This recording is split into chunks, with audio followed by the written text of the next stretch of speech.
Hello friends. 1952 में 600-700 जातियां दलित थीं। बाबा साहेब के संविधान ने 600 और जोड़ दिया, यानी 5000 वर्ष के मनुवादी ब्राह्मणवादी व्यवस्था ने 600 अछूत जातियां बनाई और 70 साल के बाबा साहेब के संविधान ने 600 और जोड़ दिया।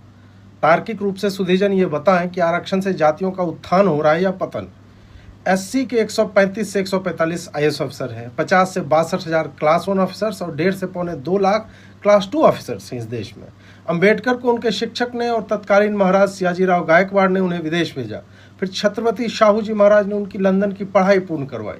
अब प्रश्न यह है कि ऊपर के आईएएस क्लास 1 और क्लास 2 के लगभग 2 लाख अफसरों में से कितनों ने अपनी ही जाति समूह के बच्चों को स्पॉन्सर किया है।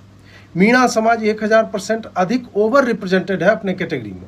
जाटव का भी प्रतिनिधित्व एससी में सबसे अधिक है।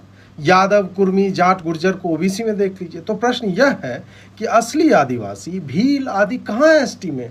मुसहर, मांझी, वाल्मीकि, सुदर्शन, बहेलिया, बंता, डोम, हलालखोर, तुर्री, पासी, भंगी और मदारगी के बच्चे स्कूल भी पहुंच पा रहे हैं। ओबीसी की लगभग 1000 जातियों को सरकारी नौकरियों में शून्य या नगण्य हिस्सेदारी है, जैसे कश्यप, केवट, मल्लाह, निषाद, बिंद, राजभर, पाल, बघेल, बढ़ई, कुम्हार, लोहार, तेली, चौरसिया, नाई और नोनिया। फिर कहा जाता है कि आर्थिक आधार पर रिजर्वेशन नहीं होना चाहिए, क्योंकि जो 2-4 जातियां आरक्षण खा रही हैं सारा, उनकी आर्थिक स्थिति भी ठीक है, पर उन्होंने स्वयं को इन जाति समूहों में राजनीतिक रूप से ब्लैकमेलिंग करके घुसा रखा है। इसलिए वो कभी भी अपनी ही जाति समूहों में आरक्षण को नीचे तक नहीं जाने देंगे।